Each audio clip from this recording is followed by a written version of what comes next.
Abbey Dental, sponsors of Late Lunch for all aspects of today's dental care. Highly recommended throughout the Isle of Man. Welcome to the Late Lunch Leftovers, where we take a look back at some of our best bits from the previous week. It was another bank holiday week as we celebrated Senior Race Day on Friday, but we still packed the 4-day week with all sorts of stuff for you. We were joined by a dog and a fish who challenged us on Tuesday. We were encouraged to have a clear out by the Clutter Queen. And first, let's hear a bit about our charity of the week, representing the work of the wonderful Hyperbaric Chamber. Remember, you can recommend a charity for this feature by emailing latelunch@manxradio.com. The Late Lunch Charity of the Week. Please tell us your name and charity. I'm John Horton. I'm the manager of the Hyperbaric Chamber. The charity name is Hyperbaric Oxygen Therapy Isle of Man. How did the charity start and what is its purpose? We have begun since the 31st of March this year, but it all began in 1983. The purpose of the Isle of Man Hyperbaric Chamber's operations is to look after people who suffer from decompression illness, also known as the bends for diving casualties, right through to multiple sclerosis, problem wounds. Tell us about your team. The team that consists of the Hyperbaric Chamber at this time is really led by our retired hyperbaricist, David Downey, and then, of course, right next to him with many years' service is Debbie Barron, who's been a chamber operator for many years, and she has been supported by Keith Watterson, another chamber operator. Who is the charity for? The charity is for patients of the Isle of Man suffering from a very large range of treatments and therapeutical treatments that they require. Which other organisations do you work with? We work obviously with health, we work with doctors, and we work mainly obviously with Nobles Hospital. Nobles Hospital in due course will be providing us with the medical cover very, very needy and required for hyperbaric oxygen on the Isle of Man. What are your main goals? The main goals of our charity is to heal people and do our very best to treat people who are our patients for a multiplicity of illnesses that they have. How do you see the charity developing over the next 5 years? What we wish to do over the next 5 years is, initially, we are now looking for to raise funds, and we've run a campaign for funds to build to have provided a brand new hyperbaric chamber on the Isle of Man, and we need as much funds as we can, and I appeal to many members of the public out there to support the Isle of Man Hyperbaric Chamber in whatever way they can, and in particular TT riders who have been treated by us before. We're looking to those to raise funds, hopefully over TT, in order to support us. How is the charity funded? The charity is funded mainly by public sponsorship and the public supporting the charity whenever they can by raising funds for the Isle of Man Hyperbaric Chamber. How can people support you? People can support us in many ways by running sponsorships, simply donating money and doing whatever they can, like any other charity, any other worthy charity on the Isle of Man, to support the aims of the chamber, which is to have a brand new chamber installed and then recommence treatment just as soon as we are able.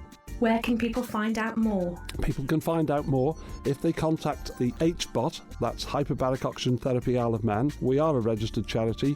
Our website is hbot.im. Profile complete. The Nation Station, Manx Radio. We are joined by John Dog Collister. It is Challenge Tuesday. All will be revealed about that a little bit later. But Dog, you've brought somebody with you. I brought the fish with me. You've brought the fish with you. That's got caught. Just when you thought it couldn't get any more bizarre. Fish, welcome. Is that your real name? No, not a real name, but everybody calls me Fish. Yeah. Do you fish? Is fish something? No, and to be honest, I'm the only non-swimming fish in the whole world. So you genuinely don't swim? No. Well, you do well on an island then. No, there's no need to swim. You have a ferry. Good point, yeah. And you come over most years, do you, to marshal at the TT? Yes. How long have you been coming for? I started coming in 1996, and since then, every single year. Even in 2001, when you had the foot and mouth. Yeah. And what is it that brings you back year on year then? To be honest, most of my friends over here, I think this is in the first place, the friends. and I like to see him at least once a year. And then the bikes, of course, and all around, so the whole party around it. And how did you meet Dog then? He came to the Glenwillan campsite in '96 on a Ducati. He borrowed, he said, huh? Yeah. And he asked me and my friends, why are you staying on this campsite? I said, because we just arrived and had no idea where to go. And so he told us to go to the Kirkmichael Football Club. And since 1997, I stayed there. Not for the last year and this year, but I think the 20 years in between I was there. And when you're marshalling, do you have a particular spot that you marshal at each time? Usually Alpine, yeah. Mm-hmm. The first day ever, so it was again John's fault that I marshal. The first day ever, I was with John at Ballath, and from then on, usually to the Chief Sector Marshal Kevin Quinn, and at Alpine, yeah. Wow. Well, thank you so much for coming in this afternoon. I'm sure you're going to have a great time. We might get you involved in the challenge as well, because Dog, on a Tuesday, we always invite somebody in who challenges us to make something. What are you going to get us to make?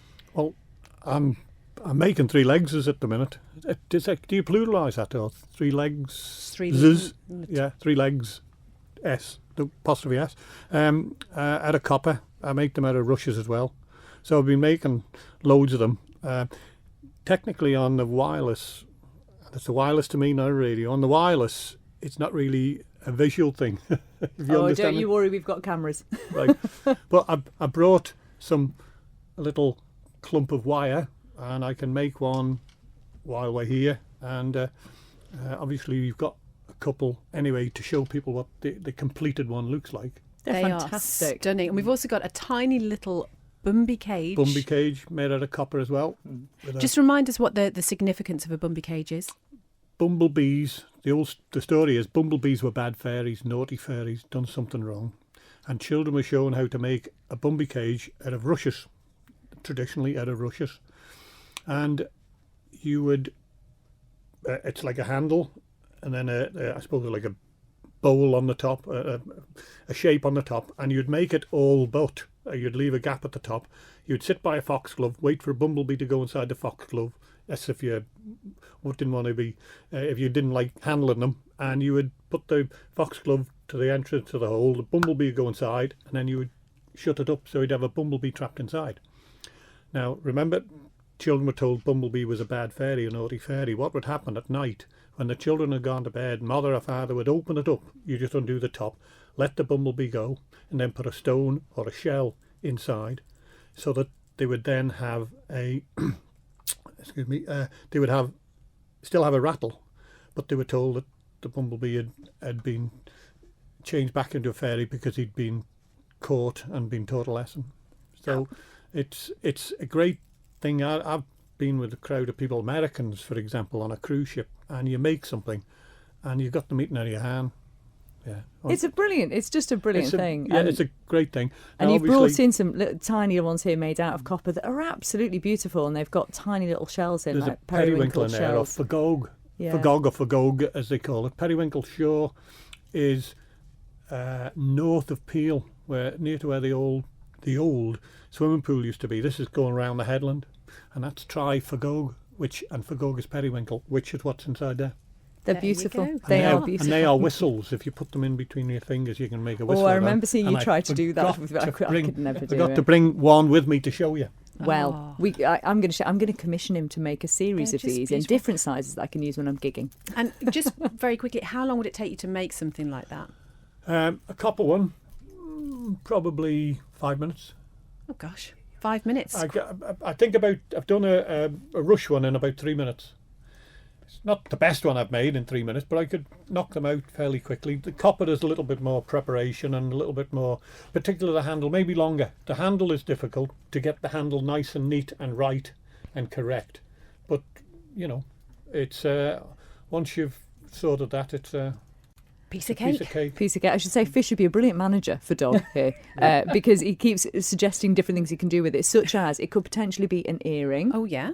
Or it could be a key ring. You could put it on your keys. Could be like a little microphone. Yeah, because this and the beautiful 3 legs as well, they've each got little hooks on, you see, so you can actually hooks on. Get it It's a right. hook. I make hooks, not Hooks. We're going to be told they've off got a lot. hooks on, so you can hang them up in different places. And also, we've got a dog and fish, so we've got a dogfish, a govig. The Nation Station, Manx Radio. We should just say welcome to the Clutter Queen Isle of Man. And if we were to walk into your house right now, how clutter-free would it be? Oh, terrible, to be honest. We've had TT visitors, so we've just got back into the house today, so it's chaotic, to say the least. Does that make you put you sort of on edge when people are being messy around you? Yeah, I get quite anxious when the house isn't tidy. Generally, when I go to bed of an evening, everything's in order. Cushions have been plumped, and it's nice coming down in the morning to make a cup of tea and the house is sorted out. Do you think there's something in the fact that a tidy house equals a tidy mind? Yeah, I think so. It's less stressful if you're looking for stuff around the house and you immediately know where it is without having to stand for a couple of minutes and wonder where everything is. You can just go straight to it. So it gives you time to do other things, I guess, as well. We say it gives you time, but I imagine being as tidy as you are, because if you look at your page, there's some fantastic images there of everything being sort of neatly folded and stored away and everything. Does that itself not take time? No, you just get into a routine of doing it. Everything has its place, so certain drawers of the children's clothes and stuff, you kind of know where the vests go, the shorts go, the baby grows go, so it takes a couple of seconds just to wrap each one up and put it in its place. See, that's another question, isn't it? The children, how tidy are they? Well, the little ones are actually better than the bigger ones. So I've got 4 boys, and I think my 10-year-old puts the older 2 to shame. He's extremely tidy. That's good, isn't it? Setting an example. Very good. So my flat, for instance, is very messy. I am one of those people who I can't find things unless they're in front of me. That's my excuse anyway, so I just leave things lying out. What's the first thing I should think about doing to try and get into a habit of actually decluttering then? I would just maybe tackle one corner, maybe a bookshelf, look at the storage that you've got and what you want to go in it. I put a post up recently about your airing cupboards, where your towels, toiletries.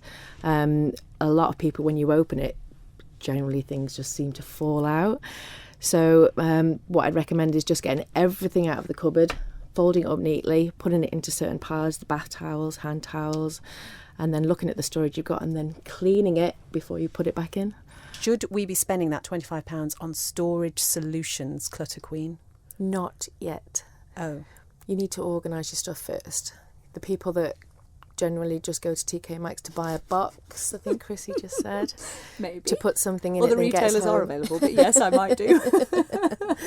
And then, so people just generally find they've got lots of boxes for lots of different things. So I'd recommend that you organise your stuff first, assess the space you've got, and then buy your storage for it. But it's sold, isn't it, as a lifestyle thing, having storage solutions?